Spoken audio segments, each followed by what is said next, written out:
Using Venmo with American Express is a convenient way to make payments or split bills. Here's how to link and use your Amex card with Venmo. Add your Amex card to Venmo. Open Venmo app.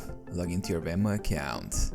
Access payment methods. Tap on the three lines icon in the top left corner and select Settings, then tap Payment Methods. Link your Amex card.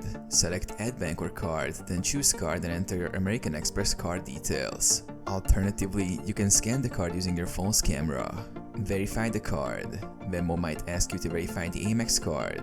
You will receive a small test charge, which you will need to confirm in the Venmo app. This ensures the card is valid.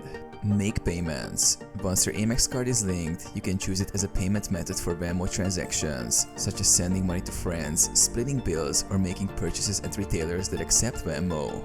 Use Amex offers. Amex has a feature called Amex Send and Split that allows you to split purchases directly through Venmo or PayPal and manage transactions using your Amex account.